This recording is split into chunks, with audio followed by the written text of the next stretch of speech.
সুখে থাকার জন্য বিশেষ কিছুর প্রয়োজন হয় না। যেটা দরকার হয় তা হলো যা আছে তা নিয়েই খুশি থাকুন। ধনীর দিকে নয়, অভাবীর দিকে তাকান। সব সময় সৃষ্টিকর্তার কাছে কৃতজ্ঞ থাকুন। মানুষকে ক্ষমা করুন, ভালোবাসুন। শরীরের যত্ন নিন, সুস্থ থাকুন। রাগ নিয়ন্ত্রণ করুন, হেসে কথা বলুন। সম্পদ নয়, মনের সুখেই প্রকৃত সুখ। যে কোনো অবস্থায় নিজেকে সুখী ভাবুন। মাত্র এই কয়েকটা টিপস অনুসরণ করে আপনি যদি চলতে পারেন তাহলে দেখবেন জীবন অনেক সুন্দর। Hello everyone, welcome to my another blog. আমার আরেকটি নিউ ব্লগে আপনাদের সবাইকে ওয়েলকাম জানাচ্ছি। কেমন আছেন সবাই? আশা করি সবাই ভীষণ ভালো আছেন। আমরাও অনেক বেশি ভালো আছি। আজকে আমরা সবাই মিলে চলে আসছি ঘুরতে। আর এখানে বাচ্চাদের বিনোদনের জন্য অনেকগুলো রাইড রয়েছে, যেগুলো খেলে ওরা ভীষণ মজা পাচ্ছে। আমারও খুবই ভালো লাগছে এগুলো দেখে।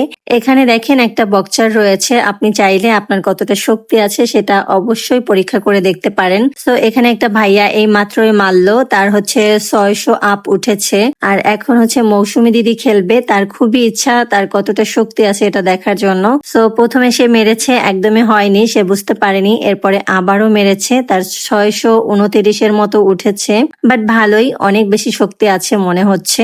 প্রথমবার মেরেছে তাই জন্য, না হলে আরেকটু বেশি পারতো হয়তো বা। আমাকে একবার মারার জন্য বারবারই দিদি বলতেছিল, বাট আমার ভয় লাগছিল তাই আমি আর এটা করিনি। এরপরে আমরা চলে আসছি এই যে এখানে দোলনার এখানে। এখানে সোয়ামনি আর আনিশা হচ্ছে ঘুরবে এই যে এটাতে, এই জন্য টিকিট কেটে এই তো ওরা উঠে পড়েছে। এটাতে এর আগের বার আমি একবার উঠেছিলাম, বাট আমার হচ্ছে এটা ঘুরলে মাথা ঘুরায়, এই জন্য আমি আর এবার উঠি নাই। ওরা দুইজনে উঠে পড়েছে আর এটা ছেড়েও দিয়েছে। এটাই উঠলে প্রথম অবস্থায় ভালো লাগে, নামার পরে না খুবই মাথা ঘোরে, এই জন্য আমার সাহস হয় না। এটা ছিল ঈদের দিনের ভিডিও, অনেকদিন আগেই এটা আপলোড দেওয়ার কথা ছিল, বাট এটা আমি কোনোভাবেই করতে পারি নাই। ক্যাপকাটে কিছু সমস্যা থাকার কারণে আমি কোনোভাবেই লং ভিডিও এডিট করতে পারছিলাম না।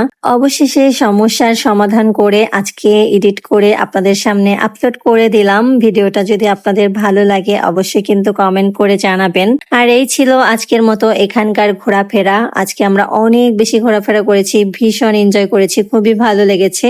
এরপরে আমরা চলে আসলাম মিরপুর 12-তে। এখানে এসে আমরা সবাই আমাদের পছন্দ অনুযায়ী জুস নিলাম, আর আমি নিয়েছিলাম একটা ক্যারামেলের কোল্ড কফি।